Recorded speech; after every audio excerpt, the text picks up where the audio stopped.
জাতীয় ক্রিকেট লিগের টি-20 ফরম্যাটে চট্টগ্রামের বিপক্ষে ৯ উইকেটের দারুণ এক জয় পেয়েছে বরিশাল। ৪ ম্যাচে এটি বরিশালের দ্বিতীয় জয়।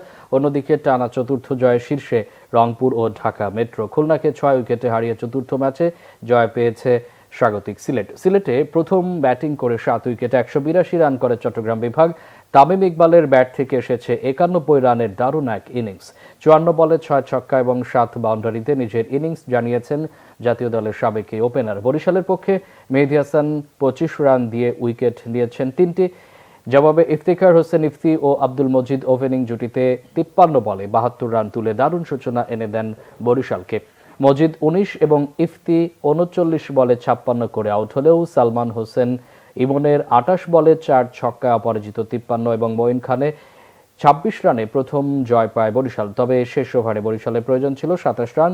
ইরফান হোসেনের ওই ওভারে সালমান ৩ ছক্কায় ২৭ রান নিয়ে নাটকীয় জয় এনে দেন বরিশালকে। অন্য ম্যাচে রাজশাহীকে ৭ উইকেটে হারিয়ে টানা চতুর্থ জয় পেয়েছে রংপুর। সাব্বির হোসেনের ৭৩ রানে ৮ উইকেটে ১৮৯ রান করে রাজশাহী। জবাবে তানভীর হায়দারের ৭১ এবং আকবর আলী ৬৮ রানে ৩ উইকেট হারিয়ে জয় নিশ্চিত করে রংপুর। এদিকে ঢাকা বিভাগকে ১৯ রানে হারিয়ে টানা চতুর্থ জয় পেয়েছে ঢাকা মেট্রো। প্রথমে ব্যাট করে নাইম শেখের ৬৯, শামসুর রহমান শুভর ৪৩ রানে ৭ উইকেটে ১৯০ রান করে মেট্রো। জবাবে ৮ উইকেটে ১৭১ রানে শেষ হয় ঢাকার ইনিংস।